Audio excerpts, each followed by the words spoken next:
Hi hello dears, welcome back to our channel. അപ്പോൾ ഇന്ന് നമ്മൾ ലഞ്ച് ബോക്സ് ആണ് കേട്ടോ എടുക്കുന്നത്. അപ്പോൾ ഒരുപാട് പേര് ചോദിച്ചാണ് ലഞ്ച് ബോക്സ് വീഡിയോ ഇടണേന്ന് പറഞ്ഞിട്ടുണ്ടായിരുന്നു.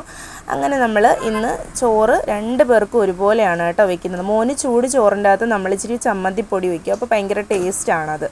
അവനിക്ക് അതാണ് കേട്ടോ ഇഷ്ടം. പിന്നെ അതിന് ശേഷം നമ്മൾ കറികളാണേ വെക്കുന്നത്. അപ്പോൾ ഇന്ന് ബീട്രൂട്ട് തോരനായിരുന്നു കേട്ടോ. ബീട്രൂട്ടായിരുന്നു തോരൻ വെച്ചത്, അത് വെച്ചു. അതിനുശേഷം പിന്നെ നമ്മൾ വെക്കുന്നതെന്ന് വെച്ച് കഴിഞ്ഞാൽ അവർക്ക് രണ്ട് പേർക്ക് ഏറ്റവും പ്രിയപ്പെട്ടതാണ് അച്ചാർ. അങ്ങനെ മോനിക്ക് ഇച്ചിരി വെളുത്തുള്ളിയൊക്കെ വെച്ച് നാരങ്ങ അച്ചാർ വെച്ചു, മോക്കും അച്ചാർ വെച്ചു. പിന്നെ മുട്ടയാണ് കേട്ടോ വെക്കുന്നത്. മുട്ട മോനിക്ക് ഉള്ളി ഇട്ട മുട്ടയാണ്, മോക്ക് പ്ലെയിൻ മുട്ടയാണ് കേട്ടോ ഇഷ്ടം. രണ്ടുപേരെ ഇഷ്ടപ്രകാരമാണ് എല്ലാം വെക്കുന്നത്. അതിനുശേഷം പാത്രം അടച്ചു. പിന്നീട് മോക്ക് നമ്മുടെ സാധാ തേങ്ങ അരച്ച ചമ്മന്തിയാണ് കേട്ടോ ഇഷ്ടം. അങ്ങനെ അവൾക്ക് അത് വെച്ചു. അതിനുശേഷം അതും അടച്ചു. ഇന്ന് നമ്മൾ സ്നാക്സിന് ഫ്രൂട്ട്സ് അല്ല, അച്ചപ്പമാണ് കൊടുത്തു വിടുന്നത്. അപ്പോൾ അച്ചപ്പവും വെച്ചു. ഇത്രയേ ഉള്ളൂ. Tata bye bye. നെക്സ്റ്റ് വീഡിയോയിൽ കാണാം.